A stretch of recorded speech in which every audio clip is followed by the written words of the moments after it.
প্রিয় ছাত্রছাত্রী, আশা করি তোমরা ভালো আছো। ভালো থেকো, সুস্থ থেকো। করোনার দ্বিতীয় ঢেউয়ের জন্য আমাদের অনলাইন ক্লাস করতে আমরা বাধ্য হচ্ছি। এরই মধ্যে আমাদের ফার্স্ট টার্ম পরীক্ষা শেষ হয়েছে। এবার আমরা সেকেন্ড টার্মের জন্য অনলাইনের মাধ্যমে পাঠ্যকে আয়ত্তে করার চেষ্টা করব। তো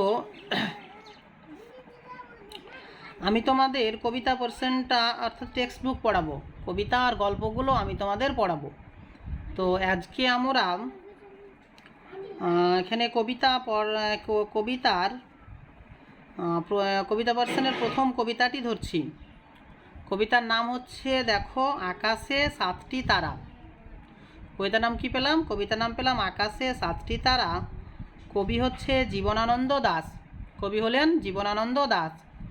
জীবনানন্দ দাশের আকাশে 7টি তারা এখানে কবিতাটি আজকে আমরা পাঠ করব, অর্থাৎ আয়ত্তে করার চেষ্টা করব।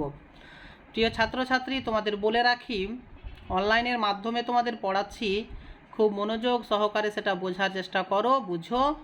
তারপর যদিও তোমাদের অসুবিধা হয় কোথাও, তাহলে আমাকে কল করে সেই জায়গাগুলো সলভ করে নেবে। অর্থাৎ আমি সেই তোমাদের যে সমস্যা হবে সেই সমস্যার সমাধান করার চেষ্টা করব। তারপরেও যদি অসুবিধা হয়, স্কুল খুলে গেলে আমি তোমাদের ক্লাসে সেগুলোর এখানে সমস্যার সমাধান করে দেব। তো দেখো, আজকে কি শুরু করছি আমরা, আকাশে 7টি তারা। কবি না হচ্ছে জীবনানন্দ দাশ। জীবনানন্দ দাশের যে মূল কাব্য থেকে আকাশে 7টি তারা কবিতাটি নেওয়া হয়েছে, তার নাম হচ্ছে রূপসী বাংলা। কবি জীবনানন্দ দাশের রূপসী বাংলা কাব্যগ্রন্থের 6 সংখ্যক কবিতা হচ্ছে আমাদের পাঠ্য আকাশে 7টি তারা কবিতাটি। অর্থাৎ রূপসী বাংলা কাব্যে যতগুলো কবিতা রয়েছে, তার মধ্যে 6 নম্বর কবিতা অর্থাৎ 6 সংখ্যক কবিতা হচ্ছে আমাদের পাঠ্য আকাশে 7টি তারা কবিতা। এখানে তার আগে দেখো কবির পরিচিতি। কবি হচ্ছে জীবনানন্দ দাশ হচ্ছে আধুনিক যুগের একজন বিশিষ্ট প্রকৃতিপ্রেমিক কবি। অর্থাৎ জীবনানন্দ দাশের যতগুলো কবিতা আমরা পাঠ করব বা পড়ব, তার সাহিত্যগুলো সব সাহিত্যে আমরা দেখতে পাবো প্রকৃতি, রূপ, রস, গন্ধ যেন ধরা পড়েছে। এক কথায় তার কবিতার মূল প্রাণ হচ্ছে প্রকৃতি। তার কবিতার মূল প্রাণ প্রকৃতি, অর্থাৎ প্রকৃতিকে নিয়েই তার লেখা। মানে প্রকৃতি, রূপ, রস, গন্ধ, নদী, নালা, গাছপালা, সমাজ ব্যবস্থা ইত্যাদি দৃশ্যই কবির কবিতায় ধরা পড়েছে। আমাদের পাঠ্য আকাশে 7টি তারা কবিতাটিও তার ব্যতিক্রম নয়। আমাদের পাঠ্য যে পড়ছি আমরা আকাশে 7টি তারা কবিতা, এই কবিতাটিও তার ব্যতিক্রম নয়। দেখো, এখানে কবি জীবনানন্দ দাশের জন্ম হচ্ছে 1899 খ্রিস্টাব্দের 18ই ফেব্রুয়ারি, আর তার মৃত্যুকাল হচ্ছে 1954 খ্রিস্টাব্দের 12ই অক্টোবর। আর আধুনিক যুগের দেখো বাংলা কবিতার অন্যতম শ্রেষ্ঠ কবি বলতে পারো তোমরা জীবনানন্দ দাশকে। অন্যতম এখানে প্রকৃতির মধ্যে শ্রেষ্ঠ কবি হচ্ছে জীবনানন্দ দাশ। জীবনানন্দ দাশের কবিতার রন্ধ্রে রন্ধ্রে ধরা পড়েছে কি? প্রকৃতির রূপ, রস, গন্ধ। তাই প্রকৃতির মধ্যে শ্রেষ্ঠ কবি, প্রকৃতিকে নিয়ে লেখা শ্রেষ্ঠ কবি হচ্ছে জীবনানন্দ দাশ। তাহলে একটু আমরা দেখি জীবনানন্দ দাশ এই যে আকাশে 7টি তারা কবিতা লিখলো, সেই কবিতা লেখার এখানে লেখনির বৈশিষ্ট্য। আকাশে 7টি তারা কবিতাটি লেখনির বৈশিষ্ট্য। সম্পূর্ণরূপে রবীন্দ্র প্রভাব মুক্ত কবি। মানে জীবনানন্দ দাশ রবীন্দ্র প্রভাব থেকে মুক্ত, যার সৃষ্টিতে বিশ্বময়ী প্রকৃতি, জীবন, মৃত্যু, কাল সমস্ত কিছুই রক্ত মাংসে জীবন্ত। অর্থাৎ আমরা কি বললাম? আমি বললাম কি যে জীবনানন্দ দাশের যেই কবিতা, সেই কবিতাগুলোর মধ্যে যে প্রকৃতি, কিন্তু প্রকৃতি যেন তার দৃষ্টিতে, তার চোখের ভাষাতে যেন একটি জীবন্ত রক্ত মাংসের গড়া মানুষ। আমরা মানুষকে মানুষ বলে জানি, কিন্তু জীবনানন্দ দাশ প্রকৃতির এক একটা দৃশ্যকে যেন সে রক্ত মাংসের জীবন্ত মানুষ রূপে তার কবিতায় চিত্রিত করেছেন। দেখো জীবনানন্দ দাশের কবিতায় সমাজ ও ইতিহাস চেতনা এসেছে নিবিড়ভাবে, সমাজ এবং ইতিহাসের চেতনা যেন নিবিড়ভাবে জীবনানন্দ দাশের কবিতায় ধরা পড়েছে। প্রেমের কবিতায় সময়কে অতিক্রম করে, দেখো প্রেমের কবিতায় সময়কে অতিক্রম করে গেছেন। এখানে জীবনানন্দ দাশ যে প্রেমের কবিতাগুলো রচনা করেছেন, বিশেষ করে তার বনলতা সেন কাব্যগ্রন্থের মধ্যে বা মহাপৃথিবী কাব্যগ্রন্থের মধ্যে যতগুলো কবিতা রয়েছে, সেই কবিতাগুলোর মধ্যে যেন সে প্রেমের ছোঁয়া ধরা পড়েছে, আর সেই প্রেমের ছোঁয়াগুলো যেন সময়কে অতিক্রম করে গেছে। তার কবিতায় শুধু দৃশ্যকল্প পরিলক্ষিত হয় না, দৃশ্যের রূপ, রস, গন্ধ সব কিছুই যেন অনুভূত হয়। মানে জীবনানন্দ দাশ যে কবিতা করলো, প্রকৃতির দৃশ্য চিত্রিত করলো, শুধু প্রকৃতির দৃশ্যটা নয়, প্রকৃতির দৃশ্যের রূপ, রস, গন্ধ সব কিছুই যেন তার কবিতায় চিত্রিত হয়েছে। আমাদের পাঠ্য যেই রূপসী বাংলা কাব্যগ্রন্থটি, দেখো রূপসী বাংলা কাব্যগ্রন্থটি এখানে কবির প্রকাশিত হয়েছে 1957 খ্রিস্টাব্দে। আসলে তো 57 খ্রিস্টাব্দে আমাদের আকাশে সাতটি তারা কবিতাটি প্রকাশিত হয়। আকাশে সাতটি তারা কবিতাটি এখানে 6 সংখ্যক যে কবিতা আমাদের রূপসী বাংলার 1957 খ্রিস্টাব্দে সেটি প্রকাশিত হয়। তাহলে আজকে আমরা কি পড়ছি? আকাশে সাতটি তারা। তোমরা পাঠ্য পুস্তক বের করো, এই পাঠ্যপুস্তকের মধ্যে স্যার যখন বুঝাবে সেই ওয়ার্ড মিনিংগুলো যখন বলবে তোমরা সেগুলো পেন্সিল দিয়ে লিখে নিবে, তাহলে তোমাদের বুঝতে সুবিধা হবে। তো কবিতাটির মূল ভাবের মধ্যে আমরা দেখি, কবি আকাশে সাতটি তারা কবিতায় কবি বাংলাদেশের এক অপরূপ সৌন্দর্যের কথা তুলে ধরেছেন। বাংলাদেশের যে অপরূপ সৌন্দর্য, সেই সৌন্দর্যের কথা কবি আকাশে সাতটি তারা কবিতায় তুলে ধরেছেন। তার আগে একটা বলে রাখি, এই যে আকাশে আমাদের পাঠ্য বইয়ে আকাশে সাতটি তারা দেখতে পাচ্ছি আমরা, ছবিতে চিত্রিত করেছেন কবি, এখানে চিত্রিত করেছেন। সেই সাতটি তারার নাম রয়েছে, একটা নাম হচ্ছে মরীচি, দ্বিতীয় নাম হচ্ছে বলিষ্ঠ, তৃতীয় তারাটার নাম হচ্ছে অঙ্গিরা, চতুর্থ তার নাম হচ্ছে অত্রি, তারপর দেখো পুলস্তা, আর এখানে ক্রতু, আর শেষ হচ্ছে পুলহ। এই সাতটি তারাকে মিলে একত্রিত হয়েছে এখানে কি আকাশে সাতটি তারা। তো আকাশে সাতটি তারা কবিতায় কবি বাংলাদেশের এক অপূর্ব সৌন্দর্যের কথা ফুটিয়ে তুলেছেন। কবিতাটির মূল ভাব তোমাদের হালকা করে আমি বলি, তারপরে আমরা লাইন ধরে ব্যাখ্যাতে যাব। কবিতাটির মধ্যে কবি দেখিয়েছে কবি কোনো এক সন্ধ্যায় বঙ্গদেশের, দেখো কোনো এক সন্ধ্যায় বঙ্গদেশে এখানে ভূমিতে, বঙ্গদেশের ভূমিতে দুব্বা ঘাসের উপর বসে রয়েছে। মানে বঙ্গদেশের ভূমিতে সন্ধ্যাবেলা, কোনো এক সন্ধ্যাবেলা কবি বসে রয়েছে। সেই সময় হঠাৎ করে কবির দৃষ্টি ফিরে গিয়েছে কোথায়? আকাশের দিকে। হঠাৎ করে কবির দৃষ্টি ফিরে গেল কোথায়? আকাশের দিকে। সেই সময় কবি যেন লক্ষ্য করলো এখানে লাল মেঘ, আকাশে যেন এক লাল মেঘ, সেই মেঘকে কবিতায় আমরা কামরাঙা মেঘের সঙ্গে তুলনা করেছেন। সেই কামরাঙা লাল মেঘ যেন কি হলো, এখানে বঙ্গদেশের এক পাখি বিশেষ নাম হচ্ছে মনিয়া পাখি, সেই মনিয়া পাখির মতো যেন গঙ্গাসাগরে ডুবে গেল। এ নিয়ে যেন এক অপূর্ব দৃশ্য, অপূর্ব সৌন্দর্য কবির চোখে ধরা পড়ল। সেই সময় যে ধীরে ধীরে সন্ধ্যা নেমে আসলো, সেই সন্ধ্যাটাকে কবি বলছে শান্ত অনুগত এক সন্ধ্যা, এক শান্ত অনুগত সন্ধ্যা এখানে কবিকে যেন স্নিগ্ধ করে দিয়ে গেল, কবিকে যেন এখানে কবির মনকে যেন ভিজিয়ে দিয়ে গেল। এরই মধ্যে কবি দেখতে পাচ্ছে কি যে সন্ধ্যা নামার সঙ্গে সঙ্গে আকাশে যেন এক কেশবতী কন্যা তার কেশের রাশি যেন বিস্তার করে ধরেছে। কেশ মানে চুল, পরে যখন ব্যাখ্যা করবো আমরা বই ধরে তখন বুঝতে পারবে কি বলছে।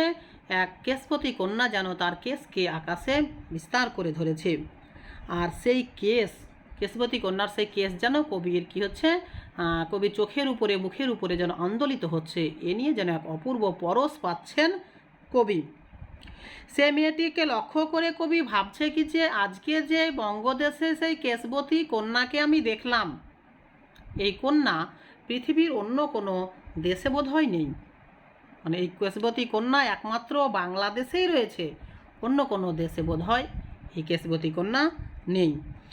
শুধু কবি বলছে শুধু আমার উপরে সেই কেশবতী কন্যার চুলের পরশ এখানে আচ্ছাদিত হলো তা কিন্তু নয়, সেই কেশবতী কন্যার চুলের পরশ যেন বঙ্গদেশের বিভিন্ন গাছের উপর, অর্থাৎ হিজল গাছ, কাঁঠাল গাছ, এই সমস্ত গাছের উপর যেন আন্দোলিত হয়ে গেল। অর্থাৎ চুম্বন দিয়ে গেল। কবিতায় উল্লেখ রয়েছে সেই কেশবতী কন্যা এখানে কেশবতী কন্যার চুম্বন দেখো চুম্বন কেশবতী কন্যা যেন চুম্বন দিয়ে গেল হিজল গাছে কাঁঠাল গাছে। সেই সময় কবি আরও বলছে দেখো, বাংলাদেশের যে এখানে বিভিন্ন ধরনের ঘাস বিশেষ আগাছা, কলমি ঘাস, দুব্বা ঘাস, কলমি এখানে ইত্যাদি যেন কবি লক্ষ্য করছেন। ইহা ছাড়াও এখানে এখানে পুকুর, এখানে বিভিন্ন ধরনের মাছ বিশেষ সরল পুঁটি ইত্যাদি ধরনের মাছের কথা বলেছেন।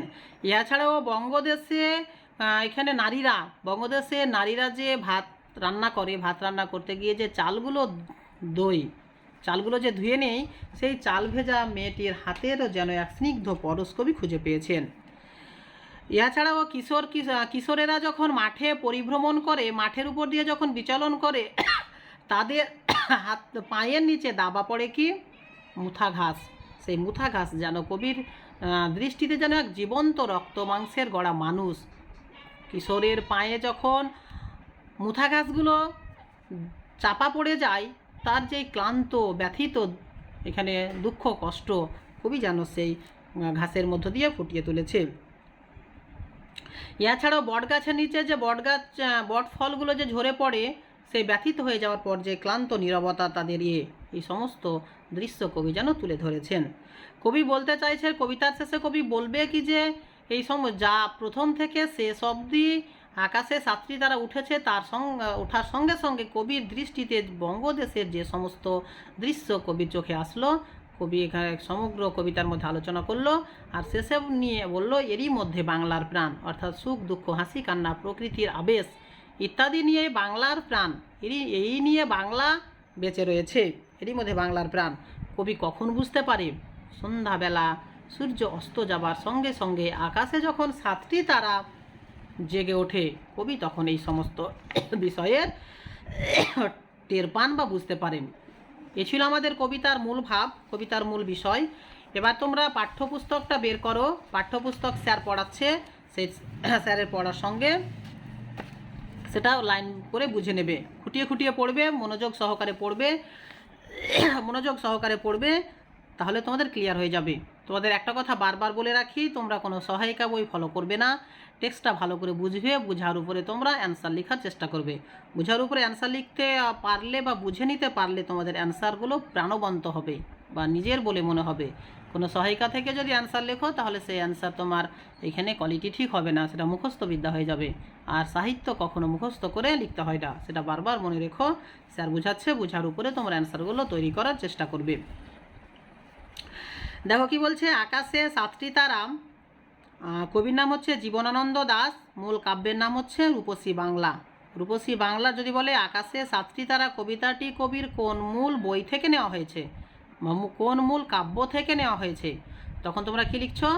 কবির এখানে রূপসী বাংলার 6 সংখ্যক কাব্য হচ্ছে, অর্থাৎ রূপসী বাংলা কাব্যগ্রন্থ থেকে নেওয়া হয়েছে। আর রূপসী বাংলা কাব্যের 6 সংখ্যক কবিতা হচ্ছে আমার পাঠ্য আকাশে সাতটি তারা কবিতা। দেখো কি বলছে, আকাশে সাতটি তারা যখন উঠেছে ফুটি, আমি এই ঘাসে বসে থাকি।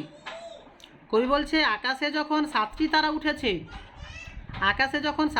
উঠেছে, তখন কবি কোথায় বসে থাকেন? কোশ্চিন আসবে। কবি বঙ্গদেশের ঘাসের উপরে বসে থাকে। বঙ্গদেশের এখানে যে ঘাস, বঙ্গদেশ হচ্ছে নদীমাতৃক দেশ, বঙ্গদেশ গাছপালা ঘাসে পরিপূর্ণ। সেই বঙ্গদেশে ঘাসের গালিচায়, অর্থাৎ ঘাসের গালিচার আস্তরণে কবি যেন বসে থাকেন। কখন? যখন আকাশে সাতটি তারা ফুটে ওঠে। কবি হচ্ছে স্বয়ং জীবনানন্দ দাশ। এই সাতটি তারা আসলে কোন তারা? কোশ্চিন আসবে। আকাশে সাতটি তারা, এই সাতটি তারা আসলে কোন তারা? তাহলে এই কবিতায় উদ্ধৃত এই সাতটি তারা হলো, ভালো করে শোনো, মরিচি, ম রয় দীর্ঘি চয় হস্যি, মরিচি। দ্বিতীয় নম্বর হচ্ছে এখানে বশিষ্ঠ, ব তালব শয় হস্যি মধ্য শয়ে ঠয় যুক্ত বশিষ্ঠ। উচ্চারণ যদি তোমাদের অসুবিধা হয় আমি বানানগুলো বলে দিলাম। অঙ্গিরা, অ উগয় হস্যি রয়াকার অঙ্গিরা। তারপর হচ্ছে অত্রি, অ তৈরফলা হস্যি অত্রি। তারপর হচ্ছে পুলস্ত, পয়রুস্সু ল দন্ত শয়ে তয়ে যুক্ত জফলা পুলস্ত। তারপর হচ্ছে ক্রতু, কয়রফলা তয়রুস্সু, ক্রতু সবশেষে যেটা পাচ্ছি আমরা সেটা হচ্ছে পুলহ, পয়রুস্সু ল হ, পুলহ। এই 7টি তারাকে একত্রিত করে বলা হয়েছে এখানে আকাশে 7টি তারা। এই 7টি তারার সমাবেশ হচ্ছে এখানে, এই 7টি তারার কথাই কবিতায় বলা হয়েছে। তাহলে যদি বললো কি যে আকাশে 7টি তারা বলতে কোন কোন তারার কথা বলা হয়েছে আমরা লিখতে পারলাম। এই সময় কবি কোথায় বসে থাকেন? ঘাসের গালিচায় বসে থাকেন বা বঙ্গদেশের ঘাসের উপর বসে থাকেন। এখানে কে বসে থাকেন? কবি স্বয়ং জীবনানন্দ দাশ বসে থাকেন। সেই সময় কবি কি লক্ষ্য করছে দেখো পরের লাইন, কামরাঙা লাল মেঘ যেন মৃত মনিয়ার মতো গঙ্গাসাগরের ঢেউয়ে ডুবে গেছে। কামরাঙা কি? কামরাঙা হচ্ছে এক প্রকারের ফল বিশেষ, কাঁচাতে সবুজ সবুজ অবস্থায় থাকে, পেকে গেলে সেটা এখানে হালকা হলুদ হালকা লালের মিশ্রণ আসে, সেই কামরাঙা লাল মেঘ। বুঝলে তো? তাহলে আকাশের মেঘকে কামরাঙা ফলের সঙ্গে তুলনা করেছেন। মানে সন্ধ্যাবেলা কবি আকাশে কাকে দেখেছে? সন্ধ্যাবেলা কবি আকাশে দেখতে পেয়েছে মেঘ উঠেছে, সেই মেঘটাকে কবি তুলনা করেছেন কার সঙ্গে? কামরাঙা ফলের সঙ্গে। কামরাঙা পেকে গেলে যেই বর্ণ ধারণ করে, আজকে আকাশে সেই বর্ণ ধারণ করেছে আকাশে উঠে যাওয়া মেঘ। সেই মেঘকে কবি কি বলেছে দেখো, মৃত মনিয়ার মতো গঙ্গাসাগরের ঢেউয়ে ডুবে গেছে। মৃত মনিয়া বাংলাদেশের এক প্রকারের পাখি বিশেষ। তো মনিয়া হচ্ছে এক প্রকারের পাখি বিশেষ, সে পাখিটা এখানে মৃত অবস্থায় দেখানো হয়েছে। মৃত, দেখো মৃত মনিয়ার মতো গঙ্গাসাগরের ঢেউয়ে ডুবে গেছে। সন্ধ্যাবেলা দেখবে বঙ্গদেশের সন্ধ্যাবেলা, মানে একসময় বাংলাদেশ পাকিস্তান এখানে ভারত মিলেই তো ছিল বঙ্গদেশ। তো এখানে সন্ধ্যাবেলা সূর্য যখন অস্ত যায় তখন যদি তুমি গঙ্গাসাগরের পাড়ে দাঁড়াও, গঙ্গা নদীর পাড়ে যদি দাঁড়াও, তাহলে দেখতে পাবে এক ডালি সোনা নিয়ে যেন হলো সূর্য যেন গঙ্গাসাগরের পশ্চিম আকাশে ডুবে গেল, অস্ত চলে গেল, ডুবে গেল। অর্থাৎ গোধূলি লগ্নে সূর্যের যে দৃশ্য নদীর উপরে, সেই দৃশ্যের কথা এখানে ধরা পড়েছে। সেই গোধূলি লগ্নে সূর্যের অস্তয়মান পরিবেশ বা অস্তয়মান অবস্থাটাকে কবি কিসের সঙ্গে তুলনা করেছেন? মৃত মনিয়া পাখির সঙ্গে তুলনা করেছেন। সূর্যের যে গোধূলি লগ্নে অস্ত যাচ্ছে, সেই অস্ত যাওয়ার দৃশ্যটাকে কবি কবিতায় মৃত মনিয়া পাখির সঙ্গে তুলনা করেছেন। তাহলে বুঝতে পারলাম আমরা কি বললো এখানে, মেঘকে কামরাঙা ফলের সঙ্গে তুলনা করলো, সেই কামরাঙা মেঘ পরবর্তীতে মৃত মনিয়ার মতো হয়ে গঙ্গাসাগরের ঢেউ ডুবে গেল। এটা আসলে কি হলো? এটা আসলে সূর্য যেন অস্ত গেল, গঙ্গাসাগরে এখানে ডুবে গেল দেখাতে চাইল। সূর্য অস্ত যাবার সঙ্গে সঙ্গে কি হলো দেখো, আসিয়াছে শান্ত অনুগত বাংলার নীল সন্ধ্যা। সঙ্গে সঙ্গে সন্ধ্যা নেমে আসলো। সূর্য অস্ত যাওয়ার সঙ্গে সঙ্গে সন্ধ্যা নেমে আসলো। সেই সন্ধ্যাটাকে বলা হয়েছে শান্ত এবং অনুগত, স্নিগ্ধ, শান্ত, অনুগত, ধীরগতি ইত্যাদি রূপে সেই সন্ধ্যার উপস্থাপন হলো কবির কাছে। শান্ত দেখো, অনুগত মানে অনবরত, আর শান্ত বলতে এখানে শান্ত।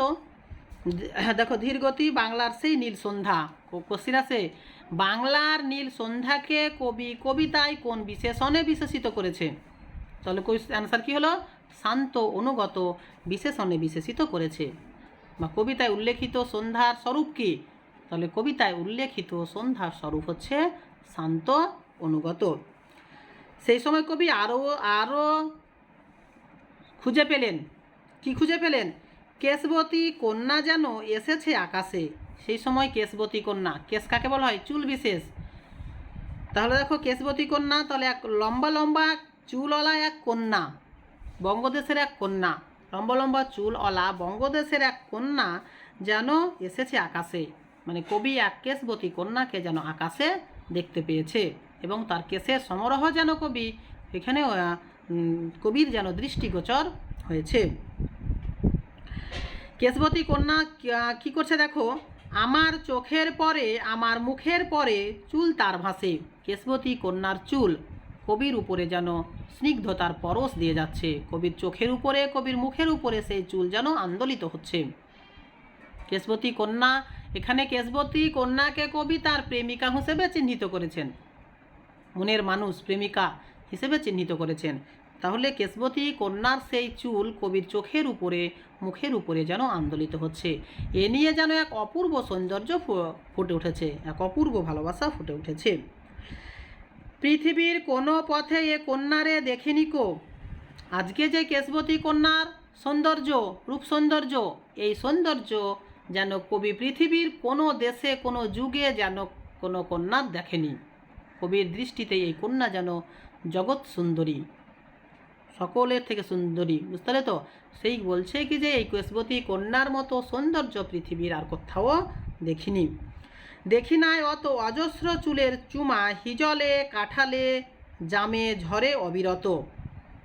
শুধু আমার মুখের উপরে, আমার চোখের উপরে নয়, আজকে কেশবতী কন্যার যে চুলের পরশ, কোন কোন গাছের উপরে? হিজল গাছের উপরে, এখানে কাঁঠাল গাছের উপরে, জাম গাছের উপরে অনবরতভাবে দিয়ে চলেছে। সেই চুলের পরশটাকে কবিতায় কবি চুম্বন হিসেবে তুলনা করেছেন, বুঝতে পারলে তো? চুম্বন হিসেবে তুলনা করেছেন অনবরতভাবে সেই প্রকৃতির গাছড়ার মধ্যেও যেন সেই চুম্বন দিয়ে গিয়েছেন। কে? সেই কেশবতী কন্যাটি। জানি নাই এত স্নিগ্ধ গন্ধ ঝরে রূপসী চুলের বিন্যাসে। কবি যেন অবাক হয়ে গিয়েছে। জানি না কোথা থেকে কিভাবে এত সুন্দর, এত স্নিগ্ধ গন্ধ সেই কেশবতী কন্যার চুলের বিন্যাসে ঝরে পড়ছে। কোথা থেকে সেই কেশবতী কন্যা এত অপরূপ সৌন্দর্য, এত অপরূপ স্নিগ্ধ গন্ধ যোগান পেয়েছে, যার ফলে পুরো প্রকৃতি যেন ধরা পড়েছে সেই কেশবতী কন্যার কাছে। শুধু আমি নয়, বঙ্গদেশের পুরো প্রকৃতি, গাছপালা, বিভিন্ন ধরনের গাছ বিশেষ যেন সেই কেশবতী কন্যার কাছে ধরা পড়েছে। এ ছিল আমাদের প্রথম প্যারা। এবার চলো দ্বিতীয় প্যারাতে এগিয়ে যাই। পৃথিবীর কোনো পথে নরম ধানের গন্ধ, কলমির ঘ্রাণ, হাঁসের পালক, স্বর, দেখো পুকুরের জল, চাঁদা, সরপুঠিদের মৃদু ঘ্রাণ, কিশোরীর চাল ধোয়া ভিজে হাত হাত শীত হাতখানা। তাহলে কি বললো প্রথমে? পৃথিবীর কোনো পথে, মানে পৃথিবীর কোনো পথে এমন ধরনের কেশবতী কন্যার চুলের বিন্যাস দেখিনি। ওখান থেকে লাইনটা এখানে এসে শেষ হবে। দেখো, জানি না এত স্নিগ্ধ গন্ধ ঝরে রূপসী চুলের বিন্যাসে পৃথিবীর কোনো পথে। পৃথিবীর কোনো পথে এই অপরূপ সৌন্দর্য যেন আমি কোথাও দেখিনি। ইহা ছাড়াও দেখো আর কোথায় কোথায় কবি বঙ্গদেশে অপরূপ সৌন্দর্য খুঁজে পেয়েছেন। নরম ধানের গন্ধ, বাংলাদেশ হচ্ছে নদীমাতৃক দেশ, নদীমাতৃক দেশে এখানে শস্য শ্যামলায় ভরপুর দেশ, তাহলে বঙ্গদেশের প্রধান শস্য হচ্ছে ধান। সেই ধানের গন্ধকে বলা হয়েছে নরম, কোমল, বুঝতে পারলে তো? কোমল গন্ধ। ইহা ছাড়াও কলমির ঘ্রাণ, কলমি ধান হচ্ছে কি যে কি বললাম, ধান হচ্ছে শস্য বিশেষ, আর কলমি হচ্ছে এক ধরনের জলজ শাক বিশেষ, বুঝতে পারলে? জলজ, এখানে ঘাস ধরনের উদ্ভিদ, এই এটা কলমিটা শাক হিসেবে গ্রাম্য সমাজের লোকেরা গ্রহণ করে। তাহলে কলমি হচ্ছে এক প্রকারের শাক বিশেষ। কলমি দুই ধরনের হয়, একটা লতানো ধরনের কলমি হয়, একটা উদ্ভিদ ধরনের কলমি হয়, যেটা ধতুরা ফুলের মতো ফুল থাকে, সেটা বলছে। দেখো, কলমির ঘ্রাণ, সেই কলমির গন্ধ যেন কবি বুঝতে পেরেছেন, সেই কলমির গন্ধ যেন অপূর্ব সৌন্দর্য খুঁজে পেয়েছেন। নরম ধানের গন্ধে, কলমির ঘ্রাণে কবি যেন এক অপূর্ব সৌন্দর্য খুঁজে পেয়েছেন। হাঁসের পালক, প্রথমে বলা হলো বঙ্গদেশ হচ্ছে নদীমাতৃক দেশ, নদীমাতৃক দেশে গ্রাম্য সমাজের লোকেরা হাঁস পোষে। হাঁস এখানে যেখানে জলাশয় সেখানে হাঁসের চাষ বেশি। তো ওই হাঁসের পালকগুলো, কেন হাঁসের চাষ বেশি? কারণ নদীতে, দিঘিতে, পুকুরে হাঁসেরা খেলা করার জায়গা পায়, তাই সেখানে হাঁসের চাষ বেশি। অনুকূল পরিবেশ, হাঁস চাষের জন্য অনুকূল পরিবেশ হচ্ছে জলাশয় বা জলমগ্ন দেশ, তাই বঙ্গদেশ হচ্ছে নদীমাতৃক দেশ, তাই সেখানের পরিবেশে হাঁসের চাষ হয়। তো সেই হাঁসের পালক, সেই হাঁসের পালকের মধ্যেও কবি যেন এক অপূর্ব সৌন্দর্য খুঁজে পেয়েছে।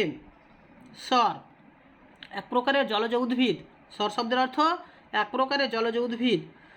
পুকুরের জল, বাংলাদেশ নদীমাতৃক দেশ, নদীমাতৃক দেশে অসংখ্য পুকুর রয়েছে, সেই পুকুরের জলেও কবি যেন এক অপূর্ব সৌন্দর্য খুঁজে পেয়েছেন। সেই জলে কি দেখতে পাচ্ছে? দেখো, চাঁদা, বঙ্গদেশের মাছ বিশেষ, সরপুঠি, বঙ্গদেশের মাছ বিশেষ, এগুলো মাছ, বুঝতে পারলে তো? আর এখানে সেই চাঁদা সরপুঠিদের মৃদু ঘ্রাণ, মানে এক কথায় নরম ঘাসের গন্ধ, এখানে কলমির গন্ধ, হাঁসের পালকের গন্ধ, সর আগাছার গন্ধ, পুকুরের জলের গন্ধ, চাঁদা মাছের গন্ধ, সরল পুঁটি বলি সেটা আমরা, কিন্তু বাংলা ভাষা সরপুঁটি, তো সরপুঁটি, সেই সরপুঁটি মাছের মৃদু ঘ্রাণ, এই ঘ্রাণের মধ্যেও কবি যেন মুগ্ধ হয়েছে, কবিকে যেন আকৃষ্ট করে ফেলেছে সেই গন্ধ। কিশোরীর চাল ধোয়া ভিজে হাতখানা, বঙ্গদেশের এক নারী বিশেষ কিশোরী মেয়ে বঙ্গদেশের এক, এখানে কি হচ্ছে নারী বিশেষ।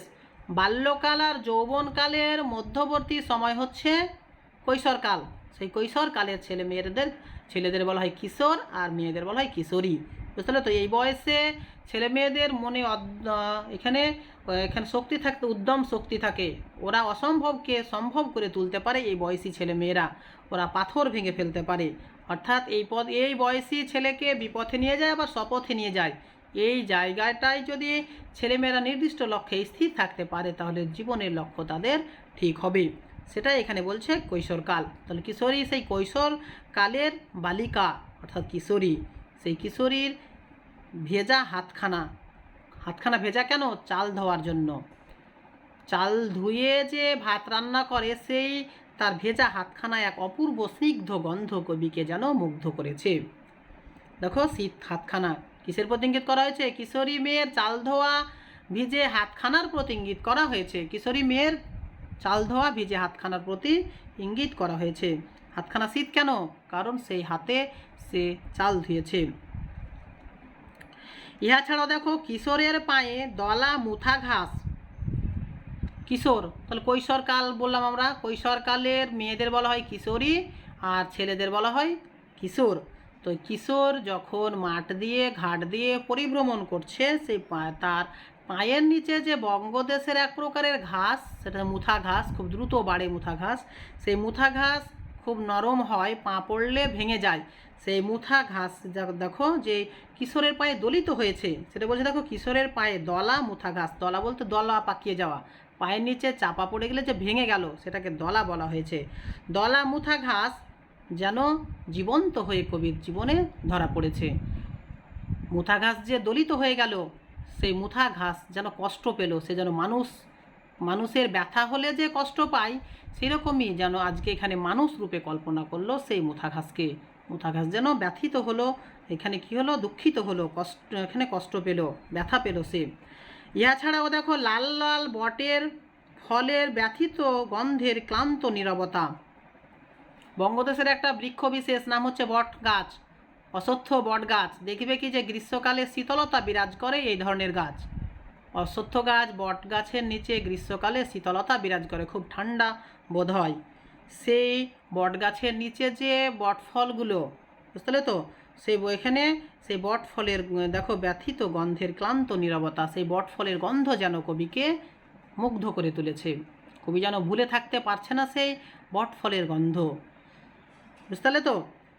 এরই মাঝে বাংলার প্রাণ, এই লাইনটা ধরে তোমাদের 3 কোশ্চিন পড়ে। এরই মাঝে বাংলার প্রাণ কোন কবিতার অংশ? বক্তাকে এখানে উক্তিটির তাৎপর্য বিশ্লেষণ করো। তাহলে দ্বিতীয় প্যারাটা আমাদের লিখতে হচ্ছে, মানে এরই মাঝে বাংলার প্রাণ। কিসের মাঝে বাংলার প্রাণ? কবিতায় উল্লেখিত বঙ্গদেশের কি ধানের গন্ধ, কলমির গন্ধ, পালকের গন্ধ, স্বর এবং স্বরপুঠিদের মৃদু ঘ্রাণ, ইহা ছাড়াও কিশোরীর মেয়ের ভিজে শীত হাতখানা, এখানে মুথা ঘাসের এখানে ব্যথিত ক্লান্ত নীরবতা আর বটফলের ক্লান্ত ব্যথিত নীরবতা, এই সকল কিছুর মধ্যেই কবি বঙ্গদেশের প্রাণ যেন খুঁজে পেয়েছেন। এই সমস্ত কিছুর মধ্যেই বাংলার প্রাণ, এই সমস্ত সুখ দুঃখ হাসি কান্না নিয়েই যেন বাংলার প্রাণ বলে কবি মনে করেন, বুঝতে পারলে তো।